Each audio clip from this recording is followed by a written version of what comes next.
몸은 하나인데 많은 지체가 있고 몸에 지체가 많으나 한 몸임과 같이 그리스도도 그러하니라.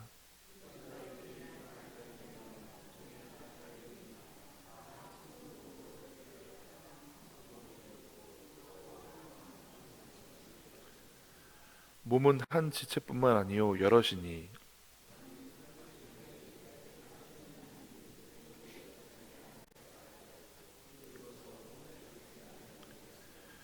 또 귀가 이르되 나는 눈이 아니니 몸에 붙지 아니하였다 할지라도 이로써 몸에 붙지 아니한 것이 아니니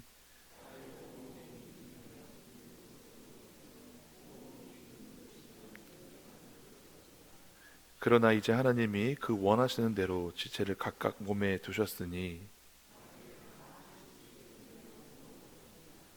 이제 지체는 많으나 몸은 하나라.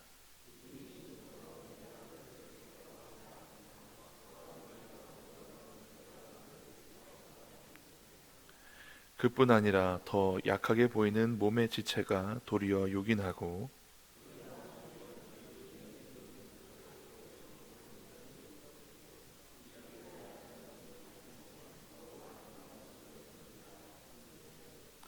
우리의 아름다운 지체는 그럴 필요가 없느니라. 오직 하나님이 몸을 고르게 하여 부족한 지체에게 귀중함을 더하사 몸 가운데서 분쟁이 없고 오직 여러 지체가 서로 같이 돌보게 하셨느니라. 아멘. 어렸을 때 주일학교에서 이 말씀에 관한 예화를 이제 들은 기억이 납니다. 저 얼굴에서 눈, 코, 입이, 귀가 서로 각자 소중하다고, 자기가 중요한 일을 한다고 자랑을 합니다. 눈이 먼저 내가 없으면 어떻게 앞을 보겠냐고, 내가 없으면 사람이 어떻게 다니기 쉽겠냐고, 그러니까 내가 정말 중요한 일을 한다고 말합니다. 그러자 또 코가 나는 숨을 쉬어야 되지 않습니까? 그러니 내가 여기 있는 이 위치에 있는 게 중요합니다. 그러니까 입이 또 나는 말을 더 하고 또 코가 막히면 숨도 대신 쉬니까 난 이 자리에 있는 게 맞다고. 그리고 귀도 자기도 중요한 역할을 하고 내가 듣는 것만 하는 게 아니라 내가 없으면 몸의 균형을 맞추는 세방고리관이 없으니 사람이 잘 서 있지도 못하고 균형 감각을 잃게 됩니다 하면서 각자 자기들이 중요하다는 이야기를 막 나눕니다. 그리고 중요한 위치 순서대로 위로 올라가자, 아래로 내려보내자, 만 이런 얘기하고 있는데 눈썹이 아무 말도 하고 있지 못했답니다. 가만히 생각해 보니까 눈, 코, 입, 귀가 눈썹은 정말 쓸모없는데 왜 저기 제일 위에 올라가 있지? 하는 생각이 들어서 야 눈썹 너 내려와. 그래가지고 이 눈썹이 요 아래로 내려갔답니다. 수염이 아니고요. 그런데 나중에 비가 오고 날씨가 안 좋게 되자 눈썹이 없으니 물이 다 그대로 눈으로 흘러가더랍니다. 눈썹이 그냥 있는 게 아니라 이렇게 물이 닿으면 이 결대로 이렇게 흘러가게 된다고 합니다. 물론 아주 많은 물, 아주 많은 비가 내리면 그것마저도 소용없겠지만 보통은 눈썹이, 이 눈썹들이 눈으로 들어가는 안 좋은 것들을 막아주거나 혹은 그것을 보호해주는 역할을 한다고 합니다. 이 예화를 듣기 전까지는 정말 눈이 귀하지, 코가 귀하지, 입이 귀하지, 귀가 귀하지, 눈썹은 그거에 비하면 별로 없어도 되는 거 아닌가? 라는 생각을 했었지만 우리 몸에 아무것도 소중하지 않은 것이 없구나, 이런 생각이 들었습니다. 교회가 이와 같다라는 이야기를 어려서부터 들었고 또 이 말씀에도 여전히 말하고 있습니다. 고린도 교회는 어떤 특징을 갖고 있는가? 13절 말씀을 함께 읽어보겠습니다. 우리가 유대인이나 헬라인이나 종이나 자유인이나 다 한 성령으로 침례를 받아 한 몸이 되었고 또 다 한 성령을 마시게 하셨느니라. 고린도는 이때 당시 무역의 중심지였다고 합니다. 고린도는 항구가 잘 발달한 곳이었고 이탈리아, 로마가 있는 곳에서부터 중동에 이르기까지의 이 로마의 통치 지역에 있어서 물류의 중심이었고 경제가 굉장히 많이 발달되어 있었고 그러다 보니 다양한 인종과 인종이 살게 되었고 오늘 성경에 보니까 종이나 자유인이나라는 표현이 있는데요. 물질적으로 풍부하고 잘 사는 사람이 있는가 하면 이제 노예로서 종의 역할을 하는 사람들도 있었다고 합니다. 이 지역이 그러한데 고린도에 있는 교회 역시 그러한 구성원들이 모여 있다라는 것입니다. 다양한 인종이 함께 예배를 드렸다라는 것입니다. 당장에 우리가 지금 새벽 예배를 드리고 있는데 여기 앞에 미국에서 온 미국인, 아랍에서 온 아랍인, 일본에서 온 일본인 함께 예배를 드린다고 생각해 보십시오. 일단은 말이 잘 안 통해서 어려울 것 같지 않습니까? 근데 그때 당시에는 헬라어라는 공용어가 있었기에 이것이 가능했습니다. 그리고 우리나라에 처음 복음이 전해서 교회가 세워졌을 때요, 이런 일이 있었다고 합니다. 서울에 양반들이 모여서 예배를 드리는 교회에 이제 종이 와서, 그때 당신 종이라고 안 부르고 그분들은 종놈이라고 불렀다고 합니다. 종이 와서 같이 예수님을 믿고 예배를 드리게 되는데, 어떻게 우리가 저 미천한 사람들하고 같이 예배를 드리냐면서 서울에 있는 어떤 교회는 양반교회, 종놈교회 이렇게 나뉜 적도 있다고 합니다. 그런데 2000년 전에 고린도에 있던 교회는 그렇게 하지 않았습니다. 세상적인 기준으로, 인간적인 기준으로는 언어와 민족이 다르고 신분이 다르고 가진 것이 달랐지만 그리스도 안에서 한 성령으로 말미암아 한 교회를 이루었다라고 오늘 성경이 말씀하고 계십니다. 그러므로 교회는 세상의 장벽들을 낮추고 예수님 안에서 한 성령을 받아 하나 된 몸이 되어야 하는 줄 믿습니다.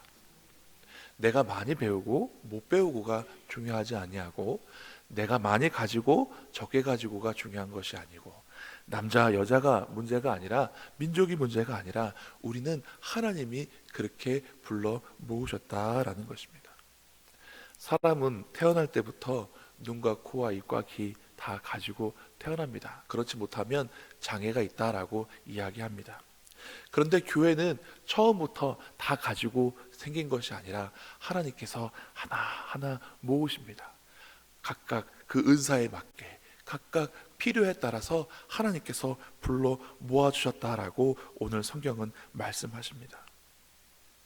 그렇습니다. 교회는 하나님이 이루게 하신 몸입니다. 그래서 교회는 하나님의 계획 속에서, 하나님의 섭리 속에서 그렇게 건강하게 한 몸을 이루게 되는 것입니다. 14절 말씀에 몸은 한 지체뿐만 아니요 여럿이니, 15절 16절 말씀 같이 읽겠습니다. 만일 발이 이르되 나는 손이 아니니 몸에 붙지 아니하였다 할지라도 이로써 몸에 붙지 아니한 것이 아니요, 또 귀가 이르되 나는 눈이 아니니 몸에 붙지 아니하였다 할지라도 이로써 몸에 붙지 아니한 것이 아니니. 아멘. 이 말씀은요, 은유적으로 말씀하신 것입니다. 고린도 교회에서도 분명히 이러한 문제가 있었습니다. 나 이 교회에 안 있을래, 나는 이 교회에 안 어울려 하면서 스스로 나가려고 하는 사람이 있었다고요, 없었다고요?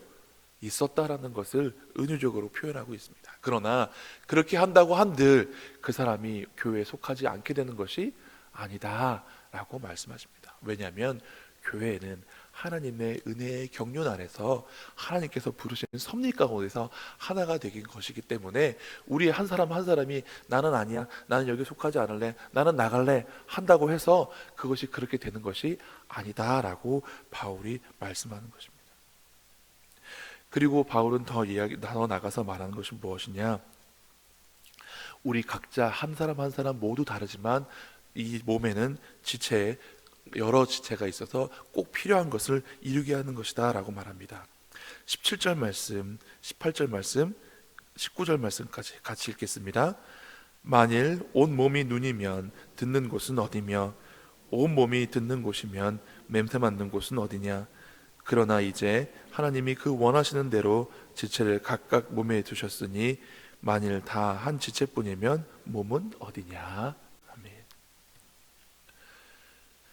교회에 이렇게 다양한 사람들이 모여 있는데 만약에 다 똑같은 사람만 모여 있다라고 하면 그것은 온몸에 다른 지체는 없고 눈만 있거나 온몸에 다른 지체는 없고 코만 있는 것 같지 않겠습니까? 여러분도 얼굴을 생상해 보시면서 여러분들 얼굴에 눈이 더 많이 있었으면 좋겠어서 요 뒤통수에도 하나 있다고 생각해 보십시오. 벌써 웃음이 나오지 않습니까? 뒤통수에 눈이 있으면 얼마나 욕이 나겠습니까? 누군가 뒤에서 내 욕하는 것도 들을 수 있고 뭔가 위험한 거 날라오는 거 더 빨리 탐지할 수 있지 않겠습니까? 그런데 눈 하나 더 있게 해준다고 하면 좋아하실 분이 있을까요? 없지 않습니까? 코가 자주 막히시는 분은 이런 생각을 할 것입니다. 코가 하나 더 있으면 편하겠다. 그렇게 생각하지 않겠습니까? 그래서 코를 2개 달아드리겠다고 하면 저 달아주세요 하실 분이 여기 있겠습니까? 아무도 없습니다. 하나님은 이와 같이 꼭 필요를 따라 우리 한 사람 한 사람 모두 다르게 양일교회로 불러주신 줄 저는 믿습니다.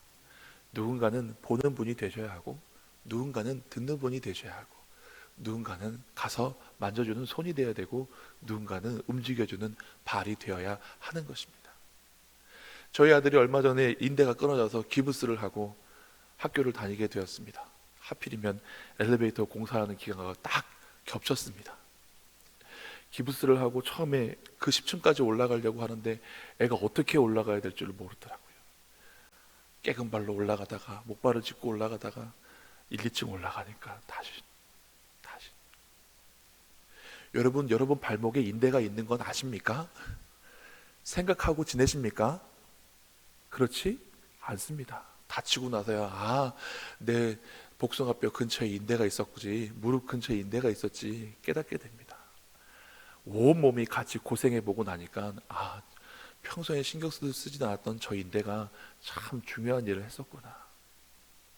온몸이 함께 고생하고 나서야 내 몸의 일부라도 하나가 온전치 못하면 다 같이 아프구나, 이렇게 생각을 합니다. 교회도 이와 같습니다. 어느 한 지체가 연약하여서 아프면 함께 아프고 함께 불편한 게 교회입니다. 그런데 건강하지 않은 교회는요, 다른 지체가 아프고 다른 지체가 힘들어도 아무 상관이 없는 것, 그것이 아픈 몸입니다.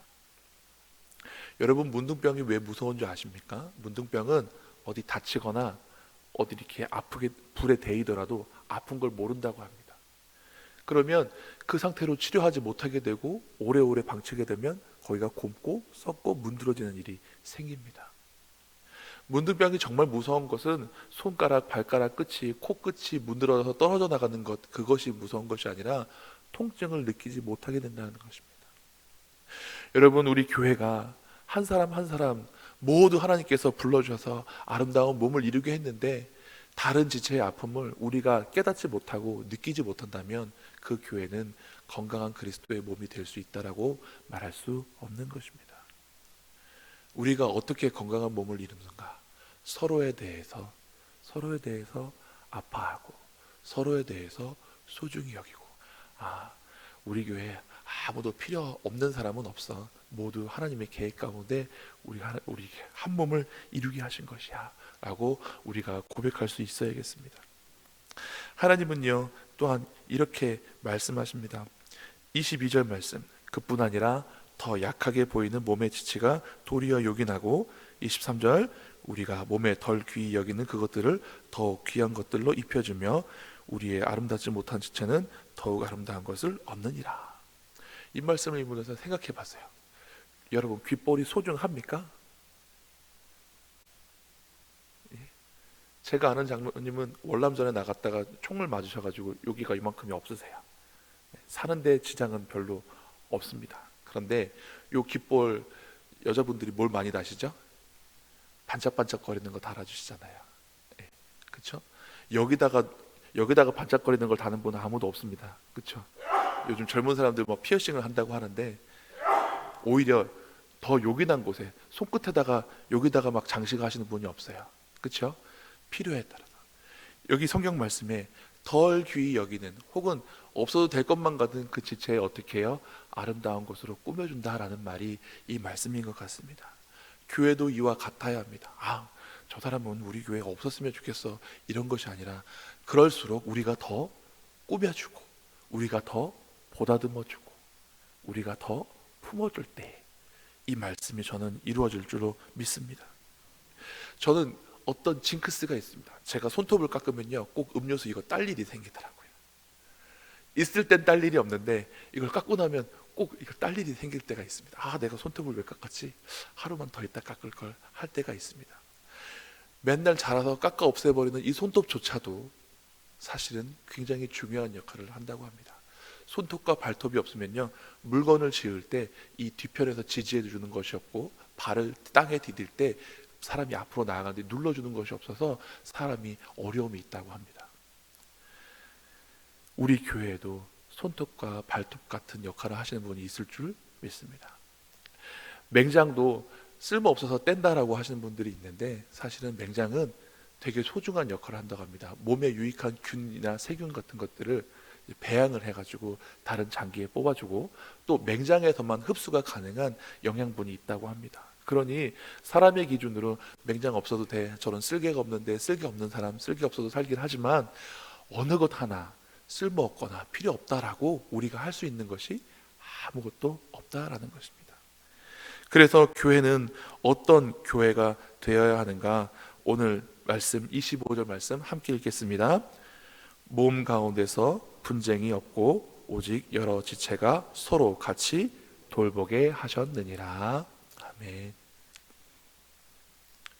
분쟁이 없고 여러 지체가 서로 돌봐야 한다. 어젯밤에 잠을 자려고 하는데 다리가 아팠습니다. 요즘 제가 건강관리한다고 운동을 시작했는데 다리가 너무 아팠어요. 그냥 둘까요? 손으로 주물러 줬습니다. 여러분, 우리가 누군가를 주물러주는 손이 되고 누군가를 지탱해주는 다리가 되고 서로를 필요를 따라서 돕는 그런 아름다운 그리스도의 몸을 이룰 수 있기를 소원합니다. 특별히 이 새벽에 나오신 분들은 기도로서 다른 사람들을, 다른 지체들을 보다듬어주고 또 감싸줄 수 있는 그런 믿음의 사람이 될 수 있기를 바랍니다. 각각 하나님께서 계획하신 가운데 여러 다른 사람들을 불러 모으셨고 그리스도의 아름다운 지체를 이루게 하셨으니 우리가 서로 돌볼 수 있는 믿음의 공동체 될 수 있기를 간절히 바랍니다. 기도하시겠습니다. 하나님 아버지, 오늘 말씀에 하나님의 계획에 따라 한 성령 안에서 그리스도의 몸을 이루게 하신 것이 교회라고 가르쳐 주셨습니다. 하나님, 우리가 각각 서로 다른 것이 장애가 되고 벽이 되고 나누는 것이 되는 것이 아니라 다른 것이 오히려 한 몸의 여러 지체를 이루는 그런 하나님의 뜻과 계획을 이룰 수 있게 하여 주시옵소서. 하나님, 나는 붙어있지 않겠다, 나가는 지체 아무도 없게 하여 주옵시고 가장 연약한 지체라도 요긴하게 쓰이고 또 덜 소중한 것일수록 아름다운 것으로 꾸며주신다고 하셨사오니 우리가 서로를 그렇게 섬겨주고 서로를 보듬어줄 수 있는 아름다운 교회 공동체 되게 하시고 서로를 돌아보아 아름다운 그리스도의 몸을 이루는 복된 교회 되게 하여 주시옵소서. 우리 주변에 힘들고 어려우니 돌아보게 하시고 돌보고 감싸게 하시며 함께 아파하고 함께 기뻐하는 아름다운 믿음의 공동체 되게 하여 주시옵소서. 감사드리며 예수님 이름으로 기도드리옵나이다. 아멘.